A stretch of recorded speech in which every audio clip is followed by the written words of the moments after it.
So we were talking about online curation and the do's and don'ts of posting online, and you were giving me your take. So could you share that So, with us?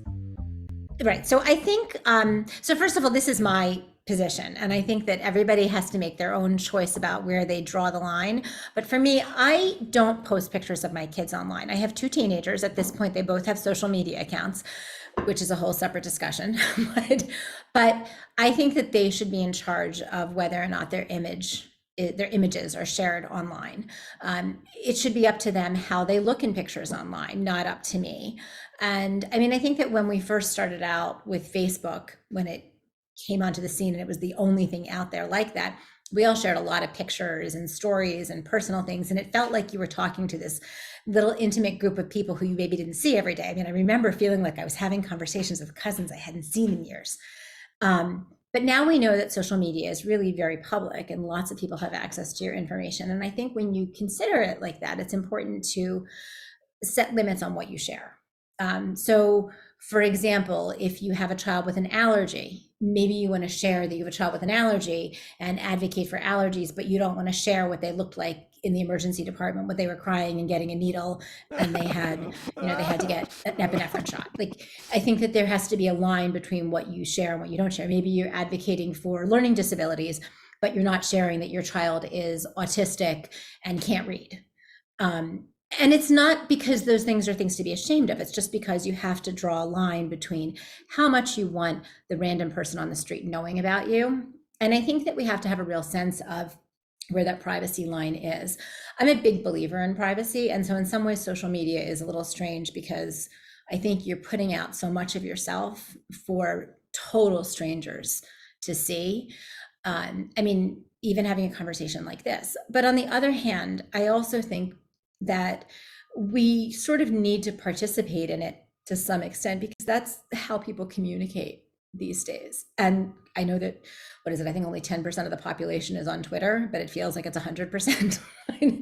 But I still think that it's an important communication medium and it's an important way to connect. So you just have to be careful about how much of yourself you're sharing Yeah, in I that. think as a society, we need to iron, or as professionals in society especially, we need to iron out those kinks because we sort of emerged on the scene rather late in the game, Mm, after society had already been using the social media channels to communicate with one another.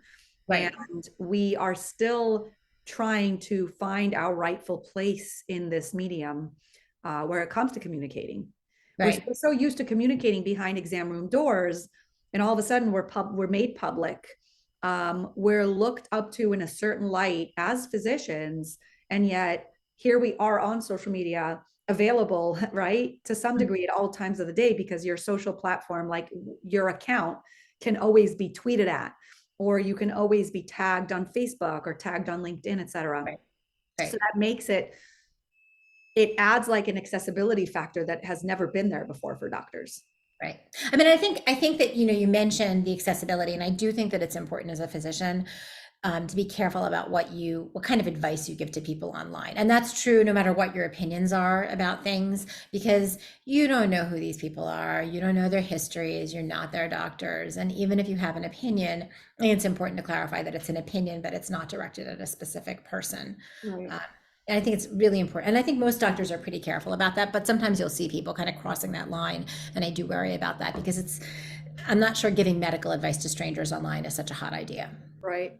No, 100%, 100%. We need to really figure out our place in this online medium. And again, I personally engage on it in a non-medical way, meaning I don't give medical advice. I don't talk about medicine. I talk about healthcare and entrepreneurship within the healthcare space. So for Mhm. me, it's less scary to walk that line.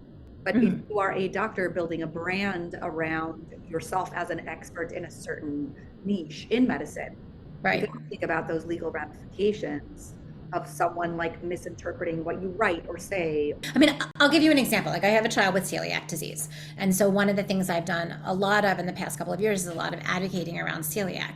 And so people will sometimes come to me and say, well, I've had this and it gave me a reaction. And I almost universally say to people, you have to get tested. You have to see a gastroenterologist. I advise that you go through the full procedure of having the blood tests and having the endoscopy, because I don't want to be responsible for giving somebody advice about something that they may or may not have. And it's not that the random person coming to you doesn't have celiac disease. Sometimes they do, sometimes they don't. It's that I don't want to be involved in somebody who's self-diagnosing. And I try to be very clear about referring people back for expert medical care, because I'm not their doctor. I may have an opinion about something, but I'm not the person who they should be coming to. Thank you for that. I really appreciate your input. I appreciate giving it to you.